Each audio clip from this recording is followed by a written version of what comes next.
T E C H N O L O G Y.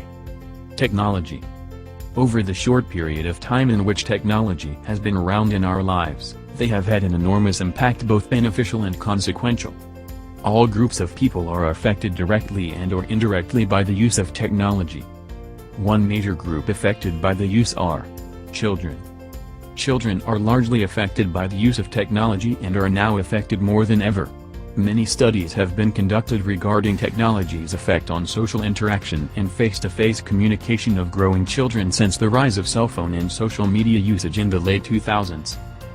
4 critical factors necessary to achieve healthy child development are movement, touch, human connection, and exposure to nature.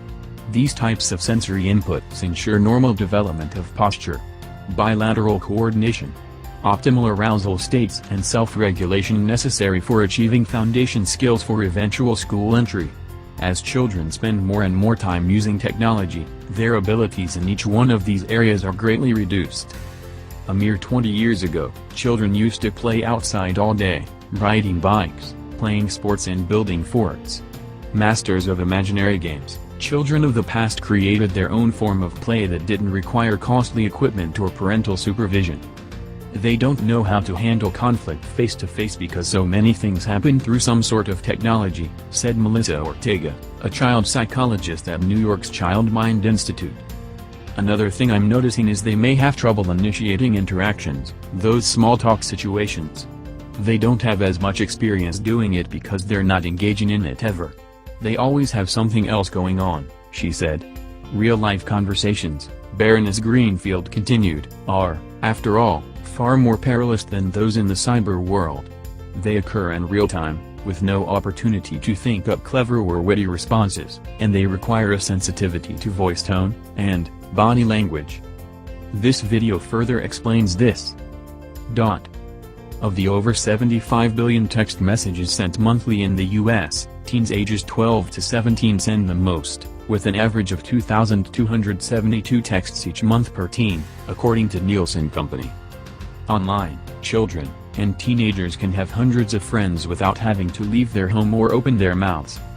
The researchers' criteria for internet addiction included withdrawal symptoms, irritability and moodiness when not online, being preoccupied with internet activities and foregoing physical activities for more time online.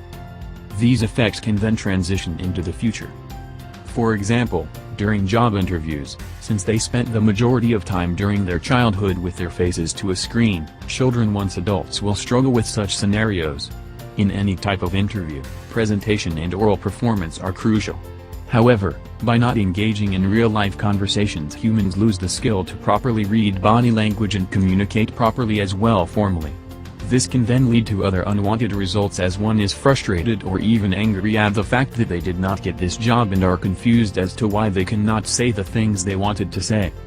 Along with interviews, the overuse of technology can stunt social interaction skills, which can greatly affect participating in socializing events, making friends and potentially meeting a spouse. This leaves the individual in a state of low self-esteem. Children now rely on technology for the majority of their play, grossly limiting challenges to their creativity and imaginations, as well as limiting necessary challenges to their bodies to achieve optimal sensory and motor development. Technology also affects the social development indirectly as well. The continuous use of tech promotes inactivity, which is one of the leading factors of obesity. This can cause lack of sleep, weariness, and potentially a factor that increases bullying within schools due to physical appearance. So how do we prevent this? Log off. Jenny Raidsky, clinical instructor in developmental behavioral pediatrics at Boston University School of Medicine, published her team's findings. She urged parents to increase direct human-to-human interaction with their offspring. Raidsky encouraged more unplugged family interaction in general and suggested young children may benefit from a designated family hour of quality time spent with relatives, without any television and mobile devices being involved. That is all for today. Thank you for your time.